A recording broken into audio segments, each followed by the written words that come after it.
نیت کو درست کرو، اللہ کو راضی کرنا، اس کو خوش کرنا اپنا مقصد بناؤ. اور تصوف کی خانقاہ کی انتہا جو ہوتی ہے وہ صفت احسان پر ہوتی ہے کہ تم ایسے مدرسے میں آؤ، ایسے مسجد میں آؤ، ایسے قرآن پڑھو، حدیث پڑھو، کتابیں لکھو، تبلیغ کرو، دعوت دو، گویا تم اللہ کو دیکھ رہے ہو کہ اللہ میرے سامنے ہے اور اللہ کہہ رہے ہیں قرآن پڑھو، اللہ کہہ رہے ہیں نبی کی حدیث پڑھو، اللہ کہہ رہے ہیں نبی کی سنت کو اپنی زندگی میں لاؤ اور سنت اور شریعت کو عالم میں پھیلاؤ اور پہنچاؤ.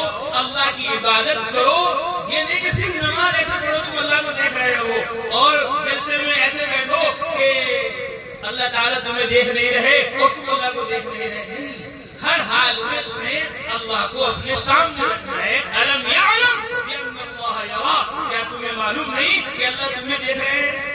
الم یعلم بان اللہ یرا، کیا وہ سب جانتے نہیں کہ اللہ اس کو دیکھ رہے ہیں؟ تو اس وقت ہم سب اللہ کے لیے یہاں مدرسے میں، چہار دیواری میں، اجتماع میں، جلسے میں، قرآن مقدس کے اختتام کے موقع پر دعا میں حاضر ہوئے ہیں. اللہ سردی کا اور گرمی کا پیدا کرنے والا ہے. وہ جانتا ہے میرے بندوں کو سردی بھی لگتی ہے، گرمی بھی لگتی ہے، لیکن اس کے باوجود یہ گرمی سردی برداشت کر کر میرے قرآن کے لیے، میرے نبی کی حدیث کے لیے یہاں جمع ہے. تو آپ کو اجر مدرسے والے نہیں دیں گے. اگرچہ یہ کہہ رہے ہیں ہم دگنا دیتے ہیں، لیکن کوئی کسی کو کچھ دینے والا نہیں. جو کچھ دیتا ہے وہ اللہ ہی دیتا ہے. اللہ کے نبی نے فرمایا انما انا مبلغ، میں تبلیغ کرنے والا ہوں. واللہ یہدی، اللہ ہدایت دینے والے ہیں. انما انا قاسم، میں تقسیم کرنے والا ہوں. واللہ یعطی، دینے والی ذات کو اللہ ہی اللہ ہی دیتے ہیں. تو یہ چار شعبے ہو گئے: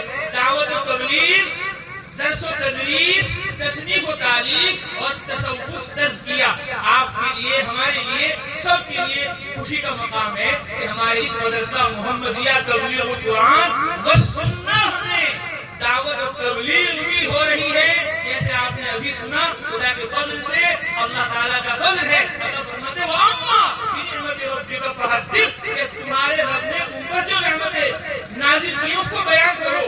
لوگ بیان کر رہے ہیں کہ میرا بنگلہ ہے، میری گاڑی ہے اور میرے پاس اتنا مال و دولت ہے، وہ دنیا پر فخر کر رہے ہیں. تم قرآن پر، اس کی تبلیغ پر فخر کرو، اللہ کا شکر ادا کرو کہ تمہیں اللہ تعالیٰ نے یہ نعمت عطا فرمائی. تو دعوت اور تبلیغ کے لیے الحمدللہ پورے صوبے کا سفر ہو رہا ہے. ابھی ہماری جماعت کٹک اڑیسہ میں کام کر آئی. ابھی جنوری کا مہینہ ہے، انشاءاللہ حضرت مولانا اویس صاحب دوسری جماعت چلے کی لے کر جائیں گے. اس میں طلبہ کی شرکت ہوتی ہے. 24 گھنٹے کے لیے الحمدللہ جماعت میں جاتے ہیں اور مدرسے میں کیا پڑھا جاتا ہے، کیا پڑھایا جاتا ہے، وہ آپ نے چھوٹے چھوٹے معصوم بچوں کی زبانی سن لیا. یہ تو حضرت ابھی فرما گئے. ابھی دارالعلوم ندوۃ العلماء لکھنؤ کے شیخ الحدیث صدر مفتی تشریف لائے اور اس معصوم بچے نے عربی میں بیان کیا. بچوں نے نظم پڑھی. میں نے کہا حضرت کچھ نصیحت فرما دو. فرمایا ان کو کیا نصیحت کروں؟ یہ 9 سال کا بچہ حافظ ہو گیا اور 9 سال کا بچہ عربی میں تقریر کر رہا ہے. میں تو جب 9 سال کا تھا میں حافظ نہیں ہوا تھا. جب میں 9 سال کا تھا میں نے عربی میں تقریر نہیں کی تھی. میں ان بچوں کو کیا سمجھاؤں، ان بچوں کو کیا بتاؤں؟ یہ تو 9 سال کی عمر میں حافظ بھی ہو گئے اور عربی تقریر بھی کر رہے ہیں. انہیں میں کچھ نصیحت نہیں کرتا. انہوں نے تواضع عاجزی انتظاری میں کہا. پھر میں نے کہا حضرت دعا فرما دیجیے. تو حضرت نے دعا فرمائی.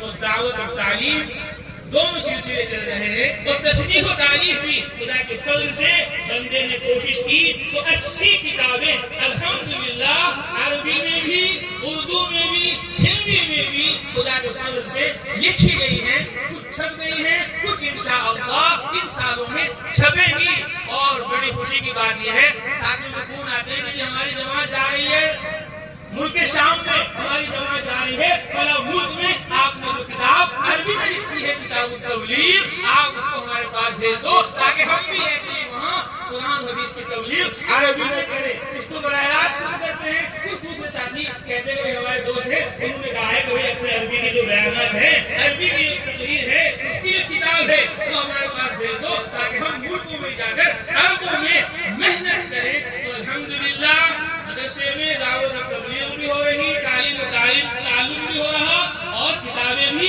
لکھی جا رہی ہیں. اور اس کے ساتھ ساتھ الحمدللہ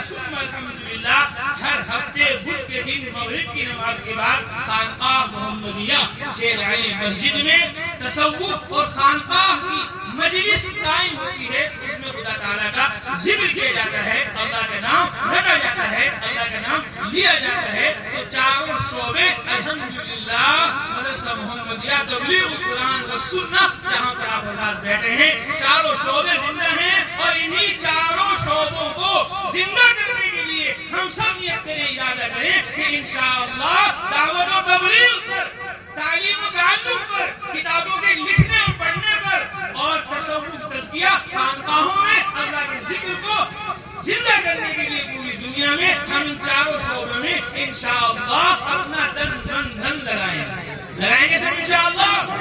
کون کون لگائے گا؟ عورتیں بھی سن رہی ہیں. یہ سارے کام مردوں پر بھی فرض ہے, عورتوں پر بھی فرض ہے کہ مرد بھی دیندار بنے, عورتیں بھی دیندار بنے. مردوں کا تعلق بھی قرآن سے ہو, حدیث سے ہو, اور عورتوں کا تعلق بھی قرآن سے حدیث سے ہو. اسی میں ہماری کامیابی ہے.